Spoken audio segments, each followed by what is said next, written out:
Hello friends, welcome to my video Anatomy of APM Solutions. In my last video, I have given you a sneak peek of what is APM, and in this video we are going to discuss a little bit in depth that what are the different modules of APM and how they are related. So little bit of background about me. I have around 10 years of experience in performance engineering and APM consulting. I've delivered various on-site training both in-house and on-site.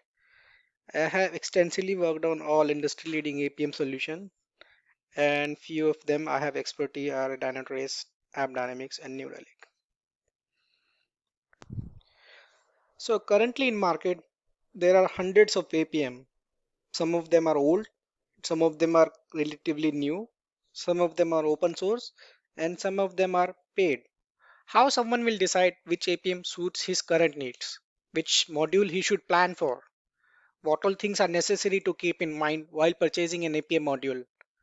So let's dive in deep. From my experience, I have divided application performance management into 5 modules.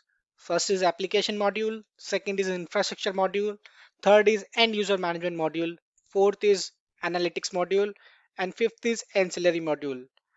Let's see what application modules gives us. So basically application module is the core strength of your application. It gives you high level metrics from a response time perspective, throughput and error percentage. It will give you deep dive into business transactions, what all your business transactions doing, what all business transactions are taking place. It will help you to give clear insight on a distributed tracing. So if you click on a trace, it will give you end-to-end visibility of your request. It will give you information about JVM health metrics like garbage collection and heap memory. All the external services will be visible which are outgoing of your application. It will help you to give idea about all the exceptions which are going on in your application. Some more are there like thread profiling you can do and memory profiling based on the product to product. Some products provide this, some products do not provide this. And the intended audience is backend developers, QA, SRE, and performance engineer. So the next module is infrastructure module.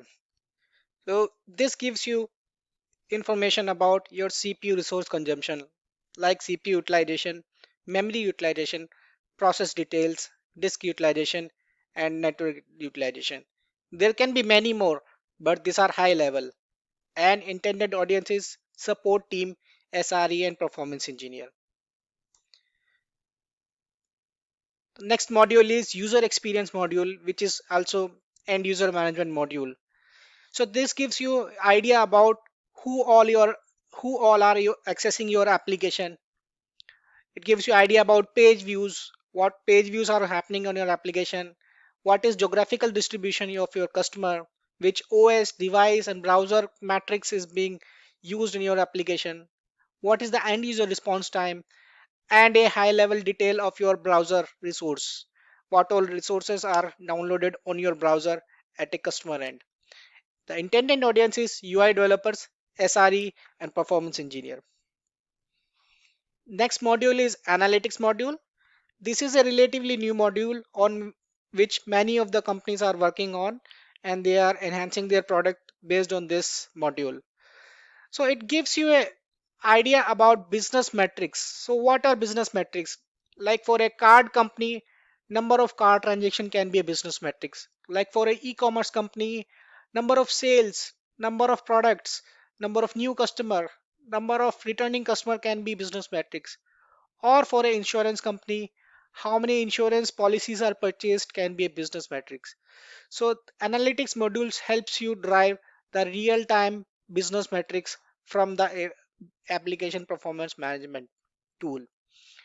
It gives you trending graphs about how the things are trending on your application, like how many users are there on your application, how many sales are going through on your application, how many returning users are there on application. This kind of a graphs can be plotted, and these are known as trending graph shown by analytics module. Talking about customer journey, this is really a game changer when you want to keep track of your customers throughout your business life cycle. On what life cycle stage are your users and where they are dropping off. Example can be a customer journey of an e-commerce application. So when a user comes to a e-commerce application, he comes on to a home page, then click on a product, then go to add to cart page, then go to shipping page, and then payment page, and the order is placed.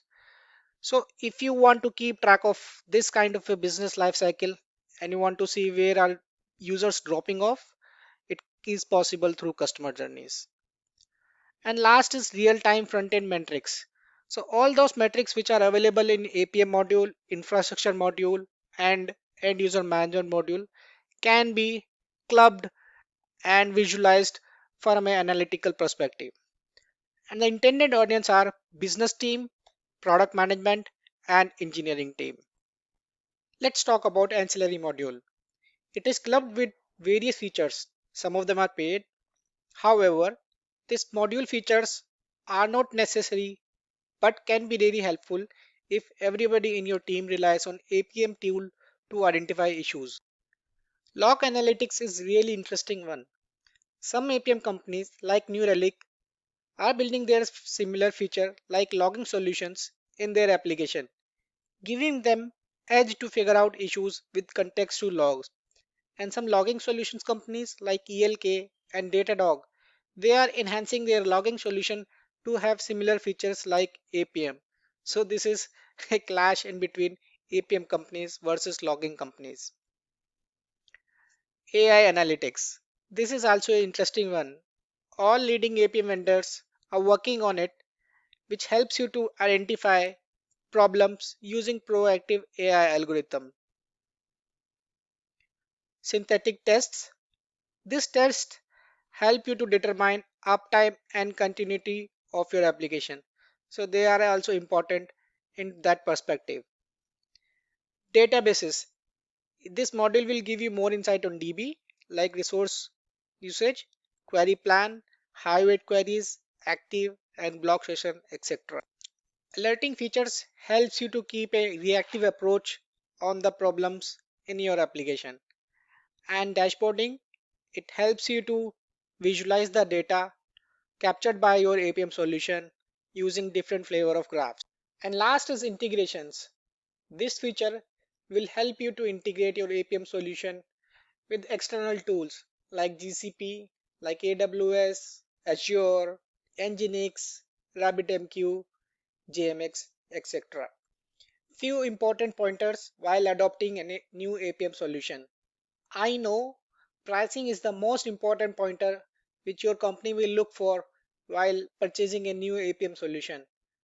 But let's look at some other pointers which can help in deciding one. First is PaaS versus Internet, platform as a service versus intranet. This is a major concern when security comes in place. If you are using a cloud solution, then data will flow out of firewalls to cloud servers. I have seen clients who have a stringent policy of outside data flow, and then in-house setups become the only solution. Second is manage infrastructure. So if you are going for a PaaS, then forget about infrastructure management of APM deployment as it is taken care by respective companies. But do consider efforts if in-house deployment is decided, like training, specialized resources, capacity management, infrastructure management, disaster recovery, etc. Easy diagnosis. I'll tell you one thing from my experience. No matter what tool you are going to choose, all of them have different ways of diagnosing a problem. Nearly similar kind of information is provided by all APM tools. Important is how much quicker you can find out, and once a user gets used to, it hardly matters. Agent deployment. This is one of the major aspects to look at. It should be easy to configure and implement agents, more likely without restart of an application server.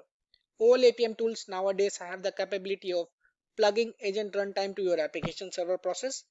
A thorough POC is required to verify all sufficient parameters like classes, methods, databases calls getting captured. Custom class method. This also needs a deep understanding of application code and ease of implementation should be evaluated. Custom web parameters. So when your default implementation is not able to capture everything, generally they do what is defined in their rule-based engine. However, your business might have a specific requirement where they want to capture something out of your HTML page, like username. So this requires a good knowledge of application layer as well as expertise in tool, and therefore should be evaluated while considering APM. Analytics. Now this is a feature which all of them are still innovating and catering to various business requirements. It gives easy access to dashboards, data in more readable, clear format. Auto problem identification. Here comes in picture AI revolution. All of them are trying to use AI and predict problem based on historical data. It might be considered if you want to stick with innovation. Data retention. Check this out as your business may require to store data for a longer period of time. Intuitive dashboarding. Easier, cleaner, and user intuitiveness is required for dashboard, and it is necessary for adopting an APM. Innovation. New technologies, cloud offerings make APM solution hard to keep up with the pace of innovation.